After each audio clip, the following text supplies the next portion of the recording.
Your Excellency, the Governor of Abia State, Your Excellency, the Governor of Anambra State, Your Excellency, the wife of the Governor of Abia State, Your Excellency, the Governor of Imo State, Chief Dr. Chikude Mwanwa,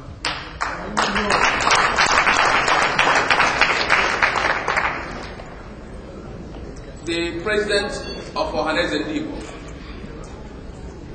my brother, distinguished Senator Osita Isunaso,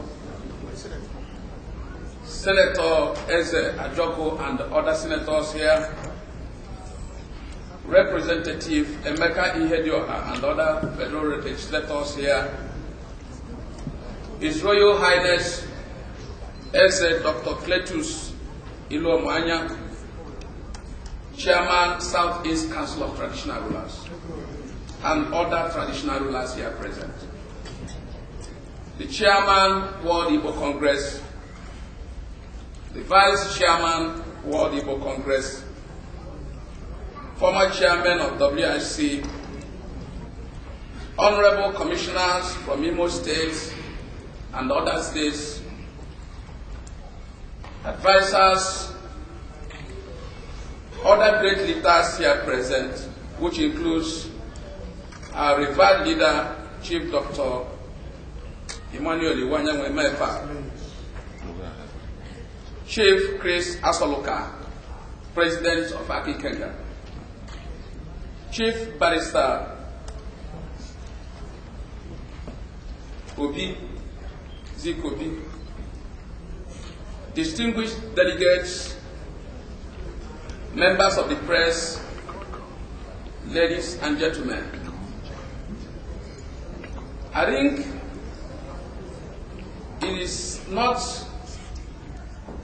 fair for me to be called up to speak after great speakers and thinkers have spoken.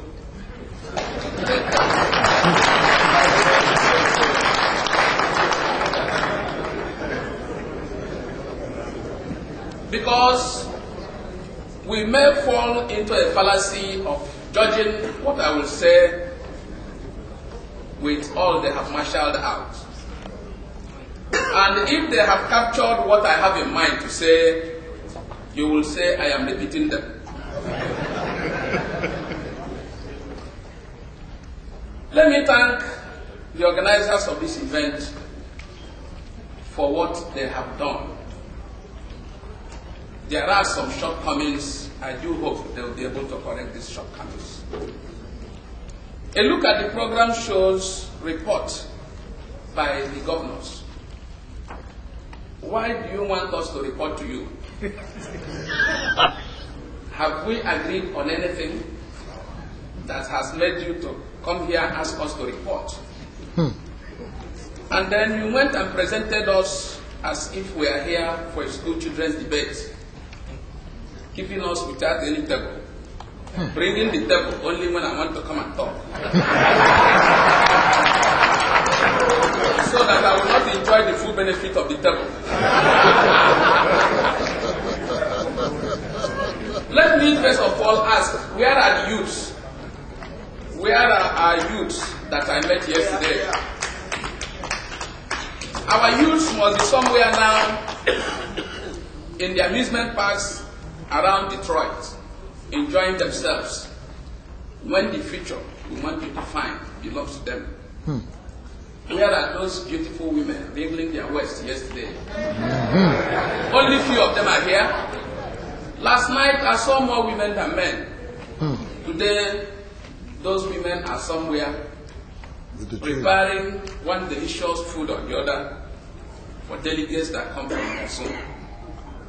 This particular event is the most critical.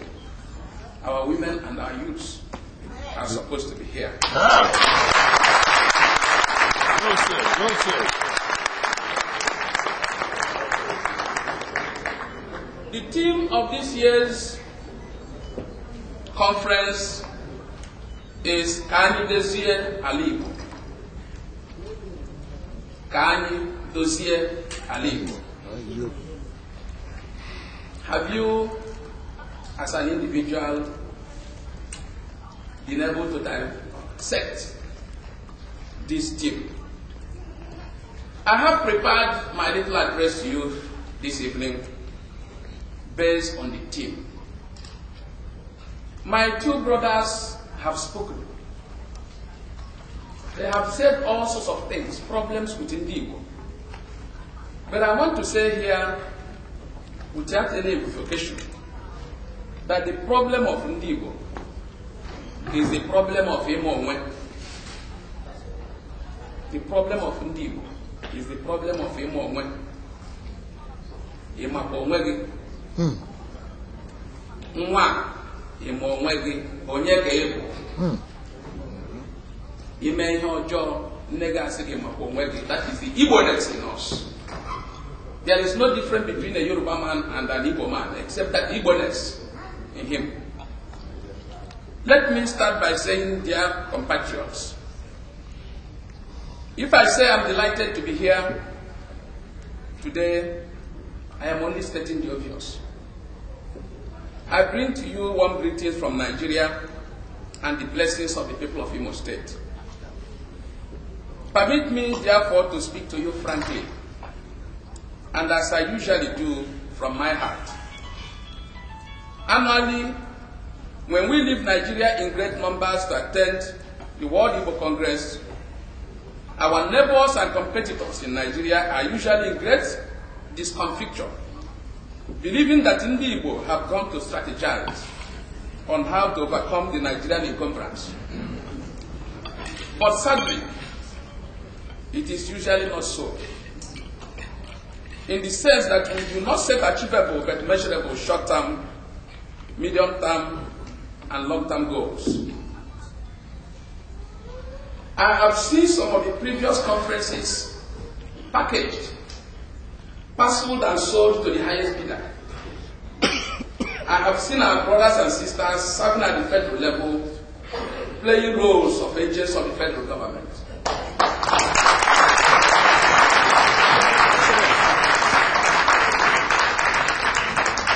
Instead of working as Igbo pathfinders. These inimical tendencies are more evident during election years. It is my hope and prayer that from this day forward, we shall have a change of heart and really make the World Igbo Congress a serious planning and strategy session for the benefit of our people. It is with that hope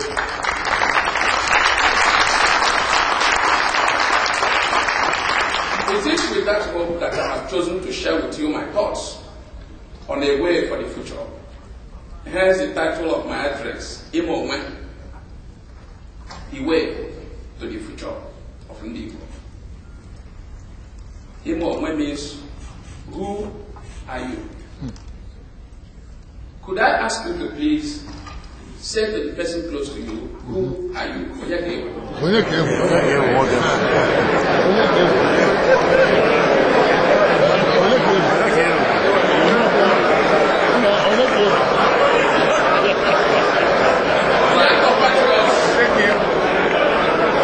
Dear compatriots, I have chosen my topic, conscious of the need for us to move the Igbo nation to the next level.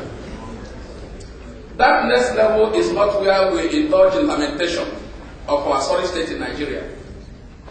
It is not where we languish in self-pity. It is not where we blame past leaders or present federal government and its policies. The next level is where we do a thorough self-examination, diagnosis of our present problems dispassionately, reach deep down to those core values that make us in the Igbo, and come up with strategies for dealing with our problems. In doing so, therefore, we must first of all seek to understand ourselves. For the fundamental law of life is that which admonishes man, know thyself. René Descartes, the French mystic and philosopher, in trying to understand what makes him a human being, summed it up thus: cogito ergo sum. Knowing ourselves presupposes a critical inquiry into our attributes as Igbo, our responses to our environment, our relationship with our critical competitors, and our appreciation of the world in which we live, that is Igbo mind. It is often said that man is a product of nature and nurture. In other words, our environment helps to shape what we ultimately become.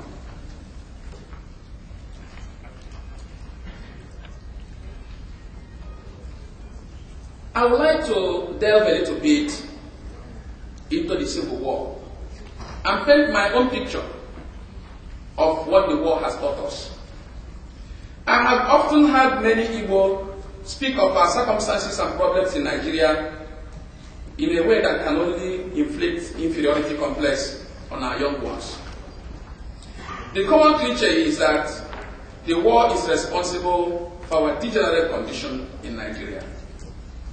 They tell the young ones that because we lost the war, in fact, others less generous say because we were defeated in the Civil War. That is why we have been reduced to fourth-class citizens today. We cannot deny the obvious. Yes, I must admit war is not a picnic. It means dislocation of families. It means leaving the security of your home and trekking into an uncertain future as a refugee, even in your own country.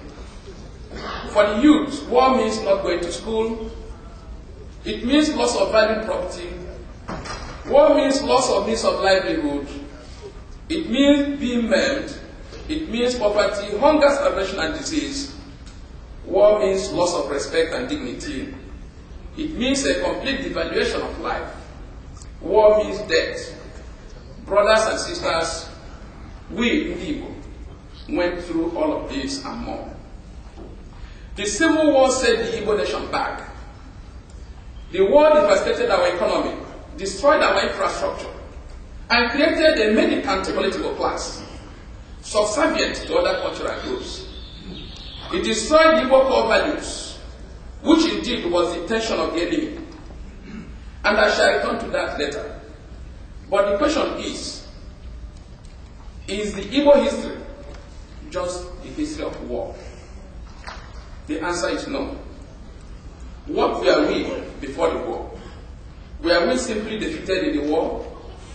In fact, did we fight against an equal enemy force? Or did we fight the combined forces of Britain, Russia, and Egypt, with neighboring countries providing logistical assistance while America looked the other way? Part of Imo is to look at Igbo nation before the war, so that we can understand where the rain began to beat us. This is important because often I hear people dampen the spirit of young generation of Igbo with defeatist stories that detract from our manhood. Too often our people dwell on our dark side as if we never had sunshine in our lives. If we continue to feel or feed our children with only accounts of defeat and surrender, we will be unconsciously perpetrating self-doubt and lack of confidence in future generations.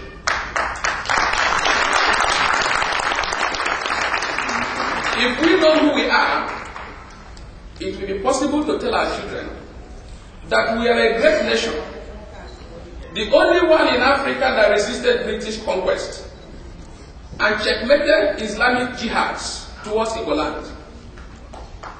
The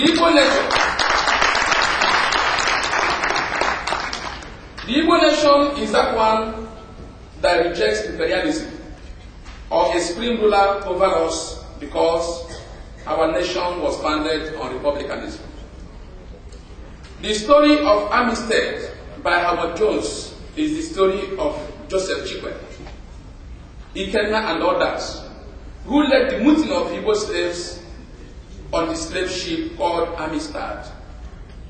The dressing narratives and other writings of Apiano is an incredible account of an Igbo boy taken into slavery at the age of 12, who struggled with incomparable Igbo spirit to eventually buy his own freedom, and later became a navigator, abolitionist, and merchant.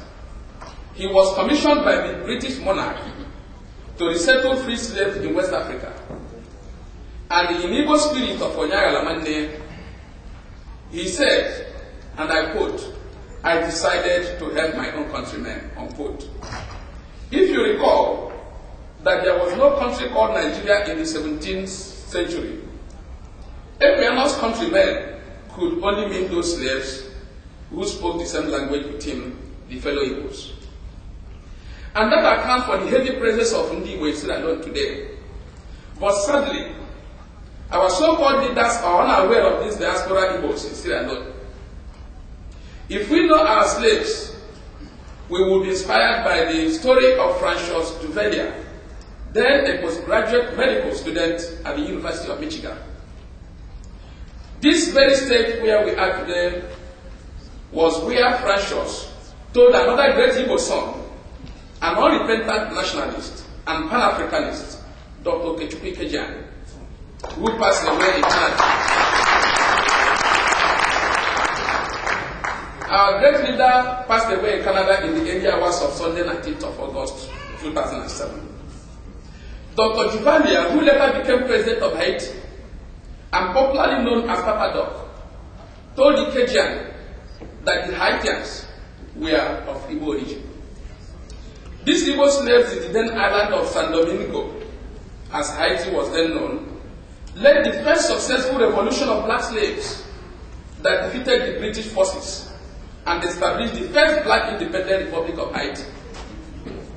But that history is obliterated by Britain and British historians till today. So my brothers and sisters, defeat has not always been the lot of Igbo man. We have done great things in the past. We come from a great ancestry.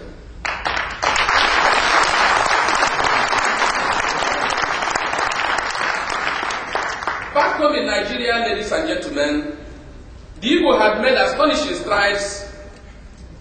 At the time, the first Igbo lawyer in the person of Charles Dandy Onyama was called to the bar of Lincoln's Inn in 1940. The Yoruba had had 2 generations of lawyers. At the time, the Igbo had the first medical doctor in the person of Akanibian in 1935. The Yoruba had more than 2 generations of doctors. But ladies and gentlemen, listen to this. By 1965, in a state of only 30 years, the Igbo not only caught up with our closest rivals, we outstripped them.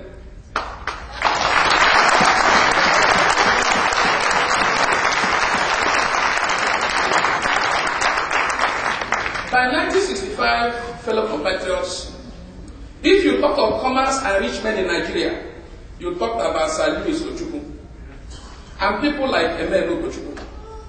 In fact, when Queen Elizabeth II visited Nigeria in 1956, the federal government of Nigeria could not afford a Rolls Royce to carry her. It was Sir Louis Ojukwu's Rolls Royce that was used to carry the Queen.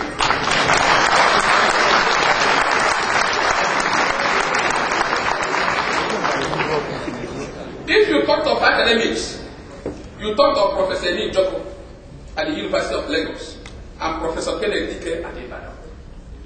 We built the first indigenous and still the best university in Nigeria before other regions followed. Before the Alice Nayindas and Philip Asiodu's cadre of Spapamsets, there had been the Mokedis and the NADs at the top of the civil service of Nigeria.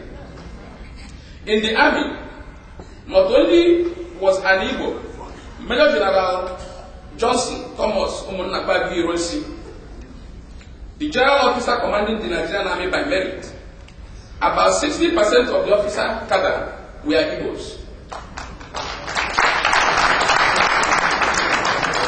In politics, Igbo sons led by the great Zik not only were at the forefront of liberating Nigeria from colonialism, the Igbo regarded the liberation of Africa as their manifest destiny.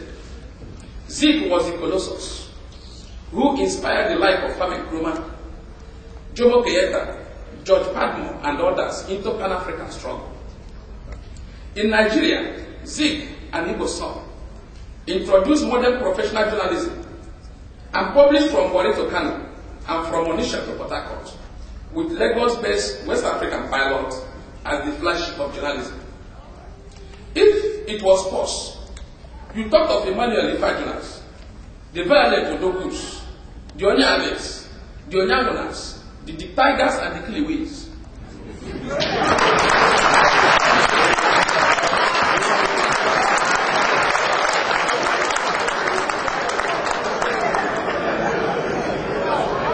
Fellow compatriots,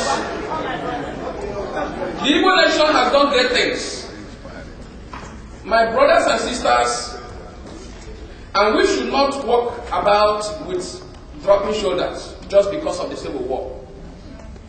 Even if we must dwell on the Civil War, why not also tell our children about our prowess and exploits during the war? Why not start by disabusing their minds that we were rebels, as our competitors have labeled us? Why not begin by telling them that we never set out to dismember Nigeria, because we built Nigeria more than any other ethnic group? Correct. Why not tell them that we are fighting injustice, the same injustice other oppressed Nigerians are remembering to fight today?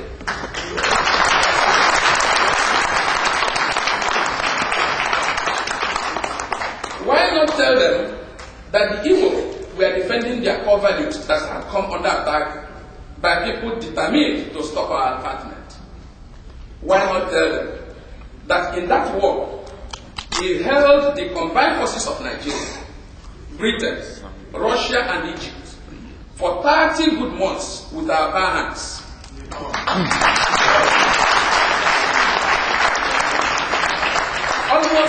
Almost repeating what Igbo slaves did in San Domingo, Haiti. If we must talk about the war, why not tell our children about our exploits in our Bagana sector, about our exploits in Umbo Junction, and about our exploits in the weather sector, and so on? Why not tell them how we ran a mobile government, setting up government in another city 24 hours after being chased out from one? A feat no nation at war has achieved.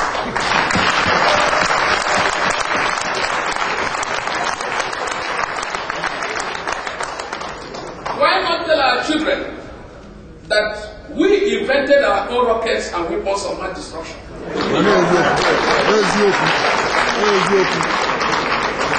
Why not tell our children that even when we were at war, we never lacked petrol, as the case in Nigeria today?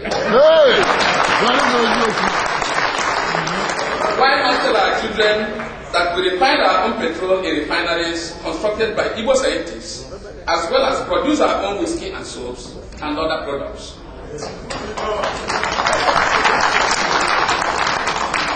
The point I'm making, my brothers and sisters, is that we must know where we are coming from before we know where we are going. And if you do not know where you are going, every route leads to a destination. Our past was a great past, not just a past replete with defeats. It was in fact that great past that came under attack during the Civil War. And it is the fear of that great past that has continued to sustain that attack, and which manifests in what many of you call marginalization. Keeping the Igbo down has become a vehicle for political advancement of other rival groups. And to perpetrate that, all manner of stereotyping of the Igbo is employed. External forces exploit the greed among some of our militant political class, induce crisis among us, and turn around to demonize us as people incapable of providing leadership.